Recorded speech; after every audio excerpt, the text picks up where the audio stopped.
문제는 이제 한국 교회와 정치와 이제 미디어의 연결고리 쪽으로 조금 더 다가가야 될 것 같습니다. 시작을 어디부터라고 치면 좋을까? 그래서 이제 여기서 정치적인 입장이 드러나기 때문에 제가 말은 조심스럽게 하려고 합니다만은, 어느 정치 권력이든지 전국 방방곡곡에 마치 실핏줄처럼 퍼져 있는, 종교는 여러 가지 있겠습니다만 개신교에 대해서 침을 흘리지 않을 수가 없습니다. 생각해 보십시오.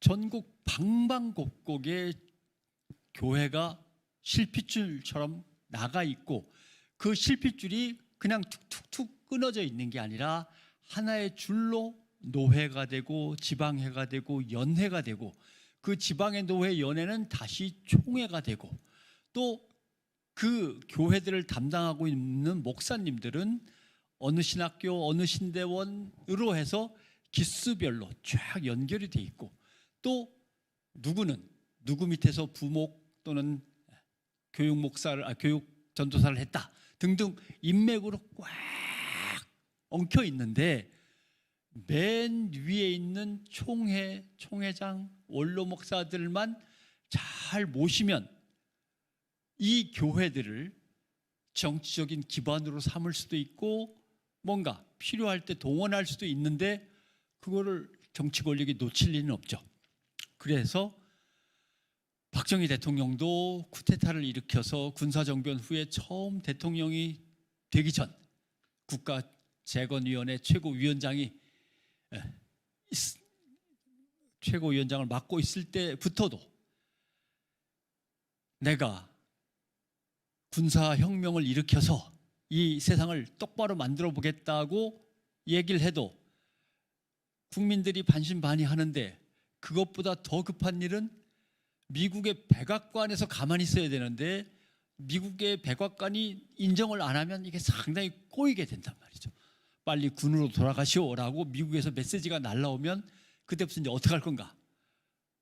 더구나 자기의 어떤 이념이나 이런 문제까지 들먹이면서 군으로 돌아가시오라고 한다면 어떻게 할 건가? 이 고민이 있는데, 그걸 가장 무마시키기 좋은 방법은 백악관에 바로 줄을 댈 수 있는, 그래도 목사님들을 부탁을 해서 목사님들이 미국에 가시기도 하고, 기독교계의 대학 총장님도 가시기도 하고 등등등, 기독교계 원로들 많이 그때 미국에 나름대로 가서 한국의 상황을 설명할 수 있는 루트를 갖고 있으니까 그렇게 부탁을 했죠. 자, 이건 그렇다 치고 전두환 대통령 때도 마찬가지입니다. 전두환 신군부가 쿠데타를 일으켰다. 일으키는 과정에서 어떻게든 쉽게 장악을 했는데 갑자기 광주에서 저렇게 꽝 하고서 사건이 터질 줄 몰랐죠. 조마조마하죠. 조마조마합니다.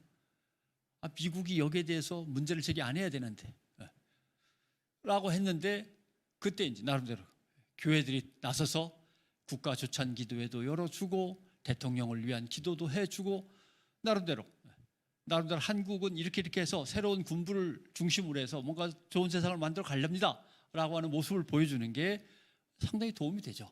그렇게 도움이 되고 그러면서 이제 벌어지는 일이, 김영삼 대통령 때 장로 대통령이 됐습니다. 근데 대통령 되보면 불교 챙겨야죠, 기독교 챙겨야죠, 천주교도 챙겨야죠, 천도교도 챙겨야죠. 대통령이 장로님이라고 해서 그렇게 대통령이란 자리가 쉽게 툭툭툭 해줄 수 있는 자리가 아닙니다. 그러니까 기독교 쪽에서는 장로 대통령이 됐는데 말이야, 되는 게 하나도 없어 라고 했는데, 그 다음 대통령은 갑자기 카톨릭에서 되고, 그 다음 대통령은 종교가 있는 건지 없는 건지 대통령이 됐고, 그러다가 이명박 장로님이 대통령이 되죠. 그래서 뭔가 이명박 장로 대통령을 통해서 나름대로 한국의 구조가 기독교 선교에 도움이 되도록 좀 만들어 보고 싶었던 욕망이 있었습니다. 근데 잘 안 되죠. 장로 대통령이 이렇게 쉬운 게 아니거든요. 그래서 벌어진 일이, 그냥 우리가 장로 대통령을 만들 정도로 기독교가 이미 저변을 확대했고 대한민국의 25% 이상이 다 기독교인인데 우리가 못할 게 뭐가 있나? 기독교 정당을 만들자. 그래서 국회의원을 배출하고 국회로 들어가서 우리가 거기서 법안도 만들고 제도도 발의하고 그걸 대통령한테 올려보내면 장로 대통령이 국회에서 온 거니까 라고 하면서 편하게 처리도 하고 이 구상을 안 할 수가 없죠. 그래서 1차, 2차, 3차, 4차에 걸쳐서 기독교 정당 창당과 원내 진출 움직임이 있었던 거죠. 1차에는 정말 거의 모든 대형교회 목사님들이 벌떼같이 달려들어서 으쌰으쌰 힘을 실어줬고 그건 아닙니다 라고 하는 정 목사님 같은 분도 계셨습니다. 물론 그건 아니죠 라고 했던 분도 소수는 있었고 근데 1차를 겪고 나니까 2차, 3차가 되면서 목사님들이 다 빠져나갑니다. 왜냐하면 그걸 담당하고 있는 것이 전 땡땡 목사님, 장 땡땡 목사님 이런 분들인데 그분들의 인물 댐댐이하고 그릇의 크기를 이렇게 보니까 야, 정치로 성공을 해보라고 기독교 정당 운동을 성공시켜보라고 그렇게 밀어줄 만한 계제가 아니거든요. 그만한 인물 짬인가 교계를 갸우뚱. 근데 또 막상 투표를 해보면 투표율도 그렇게 나오지도 않아요. 지지율도. 도저히 이거 갖고는 안 되겠다. 다 빠져나오셨죠. 그나마 맨 끝까지 붙어있던 분들이 몇 분 계시죠. 감리교회 K 목사님을 비롯해서 뭐 세상 떠나셨습니다만 그래도 끝까지 그 어떤 열망을 붙잡고 계시던 분들 계시고 그런 점에서 한국 기독교가 정치 속으로 그냥 쑥 들어가 버렸습니다. 쑥 들어가 버렸습니다. 그러는 과정에서 이제 몇 가지 문제가 생기죠. 첫째, 들어갔는데 좌우 진보 보수의 균형을 맞추면서 들어갔느냐 하면 그게 아니고 대형교회 위주에다가 신학적으로 딱 증명하라면 증명하기 어렵겠습니다만 신사도주의 성향이 강한 사람들이 실제 실무진에 많았기 때문에 그 내용을 보면 일반 국민 유권자들이 받아들이기 힘든 그리고 언론에서 바라보면 상당히 황당한 내용들로 들어차 있는 거죠. 기독교 정당 창당 운동은 그렇게 해서 이제 실패의 길로 접어드는데 부작용으로 남은 것은 기독교에 정치적으로 관심 있는 상당 부분을 보수에서 보수 극우 아예 극우로 옮겨 놓는 거죠. 그래서 한국 교회가 어떻게 하다 보니까 일반 국민들은 보수의 대명사는 그나마 뭐 교회라고 하는 것은 보수적일 수밖에 없습니다. 어떤 이념이나 가치관에 있어서 교회가 제일 먼저 뛰어들어서 앞서갈 수는 없거든요. 가치관이나 철학이나 아니면 생활에 대한 윤리 같은 것들을 보면 교회가 천천히 따라가는 게 맞습니다. 법과 종교라는 건 원래 천천히 따라가죠. 보수는 인정하겠는데 극우는 도대체 뭐야? 극우는 라고 하는 이제 문제가 생기는 거죠. 그 다음 두 번째, 그 극우적인 정치 형태를 띠고 있거나 그쪽 언저리에서 왔다 갔다 하거나 정말 죄송합니다. 실례되지만 명예훼손으로 나중에 고소를 하시면 제가 받아들이겠습니다. 상당히 수준이 높지 않은 이 기관 목회 또는 변두리에서 뭔가 이게 교계 총회 언저리에서 활동하던 정치 성향이 짙은 목사들을 제일 한국교회의 상층부로 올려놓는 또 부작용이 있었습니다. 심지어는요, 이런 말 하면 괜찮겠어요. 예. 신천지의 이만희 총회장이 한기총을 타도해야 된다고 나섰습니다. 근데 잘 이해를 못해요. 왜 NCC를 타도하거나 예장 통합총회, 예장 합동총회를 타도한다 이렇게 하지 않고 한기총을 빨리 타도해야 된다고 목표를 내걸었을까? 신도들한테 강조를 할까? 이 양반은 한국 기독교 총연합회니까 여기에 다 교회들이 딸려 있는 줄 아신 거예요. 네. 그러니까 한기총 타도가 이만희 총회장의 최우선 목표가 됐던 거죠. 뭐 그런 오해가 있을 수 있다고 치는데 그 한기총, 명목상으로 그래도 힘이 제일 세 보이는 한기총의 변방에서 이리저리 정치색 짙은 활동을 하던 목사들이 다 올라간 겁니다. 그리고 자기들끼리 결국 싸워가지고 또 쪼개졌지만, 근데 한국 비기독교 국민들과 한국 언론이 쳐다보기에는 황당한 거예요. 명함을 받으면 옛날에는 뭐 무슨 동에 있는 뭐 아무개 교회, 그다음에 아주 복잡한 청교도 무슨 훈련원의 원장이요, 뭐 이런 명함에서 한기총 대표 회장입니다 라고 하는 명함으로 바뀐단 말이죠. 이게 그대로 계속 사람들한테 알려지고 결국은 한국 기독교를 대표하는 인물들은 그 사람들이 돼버렸어요.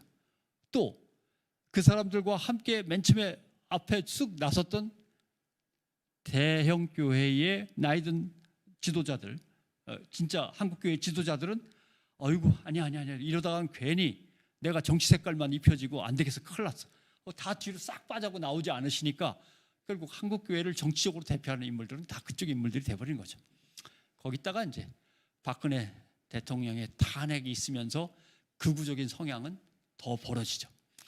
그런데 또 더 벌어지는 거는 촛불 집회가 열리는데 그 반대편에 태극기 집회를 열려다 보니까 태극기 집회에 많은 사람을 동원할 수 있는 유일한 조직은 또 개신교입니다. 지역별로 전세버스를 마련해서 지역에 나이 드신 분들 위주죠. 나이 드신 분들이 어느 지역에 나이 드신 우국 기독교인들은, 태극 기독교인들은 이 버스를 타시면 됩니다. 버스로 서울에 왔다가 가시고 서울에 왔다 가시고 하면서 한국 기독교의 이미지는 대표들을 봐도 그렇고 모이는 성향을 봐도 그렇고 모인 사람들의 면면을 봐도 그렇고 이제는 나이 들어 사회에 적응하지 못하는 극우적인 성향이 점점 강해지는 종파라고 하는 이미지로 점점 좀 굳어지고 있는 거죠. 그 부작용은 또 이런 부작용도 있습니다. 목사님들도 보수적인 목사님들 계실 거예요. 계시죠. 그건 뭐 자기의 뚜렷한 정치적인 성향인 거죠. 그래서 그런 쪽으로 뭐 예를 들면 교회에서 이야기도 하시고 설교 시간에 잠깐 언급을 하시면 다 그분들이 좋아하셨는데, 최근의 부작용은 그분들이 버스 안에서 서로 전화번호를 주고받고 사귀다 보니까 같은 버스를 탔던 같은 마을에 사는 나이 드신 성도들을 중심으로 해서는 또 하나의 공동체가 이루어지는 거예요. 그래서 예전에는 목사님이랑 나랑 정치적으로 상당히 결을 같이 했는데 요새 우리 목사님이 당체 못 쫓아오네 라는 생각을 할 수밖에 없는 거죠. 그 결국 정치 교회가 관심 가질 수 있어요. 정책에는 더 관심을 가져야 하죠. 시대가 변하는 변화와 시대를 움직이는 어떤 힘에 대해서 목사님들이 가치를 갖고 정치 참여도 하고 또는 뭐 얘기도 할 수 있는데, 그러면 어떤 일을 하든 간에 교회 공동체가 강해져야 되는데 교회 공동체보다 교회 밖의 공동체들만 점점 더 강해지고 있는 거죠. 카톡을 통해서 또는 온라인 커뮤니티를 통해서. 젊은 사람들은 온라인 커뮤니티에서 정치 색깔을 강화하고 나이 드신 분들은 단톡방에서 정치 색깔을 강화하고, 이렇게 하다 보니까 이게 교회가 종파적 흐름에 휩쓸리게 되는 거죠. 이건 제가 보수 우파의 예를 많이 들었습니다만 진보 쪽에서도 마찬가지입니다. 목사님이 저렇게 설교하시는 거 이제 못 견디겠어요 하고 나오는 사람도 생기고, 또 그런 교회 어디 없나 찾아다니기도 하고, 이걸 갖다 흔히 영적 노마드라고 합니다. 말이 영적 노마드지 어떨 때는 정치적 노마드이기도 한 거죠. 마음에 맞는 설교를 하는 목사님들을 찾아 헤매죠. 목사님들이 없으면 결국 뭐 유튜브에 들어가서 찾는 수밖에 없는 거죠. 그런 정치적 색깔이 하나. 두 번째, 이것도 좀 민감한 얘기입니다만,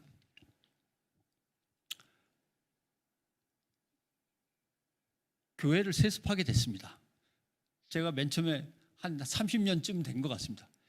그러시면 곤란할 겁니다. 왜냐하면 자기가 무엇을 길러냈는데 그 길러낸 것이 자기 힘으로 농사를 지은 게 아니고 다른 사람들과 함께 일궈낸 공공의 자산이고 공적인 재원이라면 그 재원은 사회적으로 처리가 돼야 되는데 이게 세습된다고 하면 인정받기가 어려울 겁니다.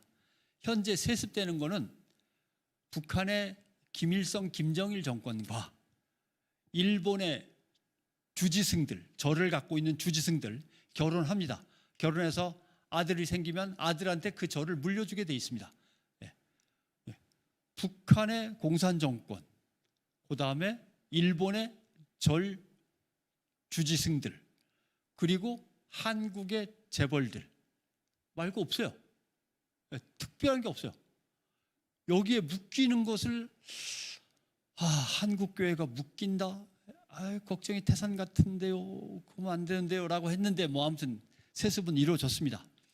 그래서 세습을 한 큰 교회 압구정동 가서 명일동 가서 자꾸 뭐라고 사람들이 피켓팅 시위도 하고 하다 보니까 거기에 신경 쓰다 보니까 지역에서는 세습이 아주 자유롭게 감독과 감시가 없는 틈을 타서 이미 다 번져버렸어요. 지난번에 220개라고 통계를 잡았던데 글쎄요 몇 개인지는 모르겠습니다. 그런데 문제는 북한은 일단 빼겠습니다. 북한 빼고 일본의 절도 빼겠습니다. 한국의 재벌은 그거를 상속하면 세습을 하면 상속세와 증여세를 다 냅니다. 그걸 속이다가 감옥도 갔습니다. 그러나 한국 교회는 여기에서도 좀 더 벗어나 있어요. 뭐냐 하면 지금은 좀 달라졌습니다만 얼마 전까지만 해도 일단 세금을 목회자들이 전혀 안 내는 상황이고 교회 재정에 대해서 공적인 어떤 통제나 감독 같은 것도 전혀 존재하지 않았고 세금을 교회로 들어오는 수입에 대해서 세금도 안 냈지만 상속을 했는데 틀림없이 엄청난 많은 자리들과 재산의 운용이 세습이 되는 것처럼 보이는데 거기에 대한 세금 같은 거는 일체 없거든요. 일체 없습니다. 그러니까 일반 사회와 미디어에서 보기에는 정말 한국의 개신교는 좀 황당스럽다, 해석하기가 어려울 정도로 약간 안에서 안 해야 될 것들은 다 하는 이런 집단처럼 자꾸 비치게 되는 거죠. 그래서 급히 만들어진 게 한국 교회는 좋은 일도 많이 합니다. 그리고 그동안 벌어졌던 이런 모순들에 대해서 어떻게든 고쳐보려고 애를 씁니다라는 것을 언론에게 부지런히 알리기 위해서 기독교 언론 포럼도 만들어보고 보수 교단 중심으로 한국 교회 언론위원회도 만들어보고 해서 몸부림은 쳤는데 웬만해서는 교회가 착한 일 한 거에 대해서 언론들이 받아주질 않습니다. 받아주질 않아요. 왜냐하면 이걸 앵커 효과라고 합니다. 어떤 프라이머리 효과, 앵커 효과 이렇게 부르는데 이런 겁니다. 선행 정보에 의해서 선입견이 만들어지면 후행으로 오는 정보에 대해서는 똑같지 않을 경우 차단해 버린다는 뜻입니다. 그러니까 이런 과정을 지켜보면서 한국 교회에 대한 반감이나 의혹 같은 것들이 이만큼 생겨 있는 상황에서는 그 다음에 한국 교회는 잘하고 있어요, 반성도 많이 했어요라는 정보가 들어오면 튕겨내 버리는 거죠. 이거를 앵커 효과라고 합니다. 흔히 그런 효과들을 언론이 다 겪고 있으니까 한국 교회가 아무리 착한 일을 해도 코로나19 팬데믹 때 K 방역과 함께 K 교회들이 얼마나 몸부림치며 애를 썼는가에 대해서도 전혀. 왜냐하면요, 대구의 신천지 교회가 가장 전국적인 여론의 지탄을 받으면서 몰락을 하게 됐던 가장 큰 이유는 공공성입니다. 전염병이 전파되고 거기에서 사람들이 감염되고 때로는 사망자가 나온다고 하는 것을 얼마나 심각하게 받아들여야 하며, 그것을 막기 위해서 우리가 할 수 있는 일은 뭐든지 해야 된다. 가게 문도 닫아, 나가지 말라면 나가지 마, 뭐든 해야 되는 상황인데, 그거 좀 어떻게 됐는지 살펴보게 명단 좀 제출해 주시오라고 하는데, 명단을 차일피일 미룬다거나 조금씩 부분적으로 내놓는다거나 하는 거에 대해서 결국 정부가 계속 설득을 해서 다 내놓긴 합니다만은 그 잠깐 사이에 엄청난 반발이 일었던 건데, 나중에 코로나19로 대면 예배를 조금 자제해 주십시오라고 했을 때 교회의 반응이 확 나뉜단 말이죠. 네, 알겠습니다, 한번 어떻게든 버텨보겠습니다라고 하는 쪽과, 한국교회에 대한 어떤 탄압이다, 침해다 막 하면서 쫙 갈라지는 모습을 보면서 국민들은 가만있어 봐, 이렇게 되면 신천지하고 교회하고 다른 점을 뭐라고 봐야 되는 거지? 근데 우리는 뭐 누가 봐도 신천지가 생각한 거와 한국이 종교회의 예배를 어떻게든 지키려고 했던 거는 완전히 다른 문제라고 생각하는데, 일반 국민들은 그렇게 안 보죠. 그래서 교회는 그동안의 정치 참여에 대한 왜곡과 세습과, 그다음에 코로나19 때 겪었던 교회의 대면 예배에 대한 문제와 이런 것들이 막 겹치면서 이미지가 추락하는 그런 상황에 이제 이르는 거죠. 이런 상황에 안 이르려고 하면 어떤 대응을 해야 되냐면, 미디어 이론 중에 위기 관리 커뮤니케이션이라는 게 있습니다. 이런 위기가 닥쳤을 때, 이런 어려움이 닥쳤을 때 개교회들은 이렇게 해서 풀어나가야 되겠지만, 전체 한국교회라고 하는 큰 집합체의 입장에서는 이런 활동, 이런 설득을 통해서 언론들이 교회를 부정적으로 보지 않도록, 그리고 교회가 하는 일들이 세상에 더 빨리 전파되어서 교회의 이미지가 차라리 이럴 때 올라가도록 조치를 해야 된다라는 위기관리 커뮤니케이션이라고 하는 분야가 있는데, 그걸 누가 하는데? 이게 문제예요. 그걸 누가 하는데?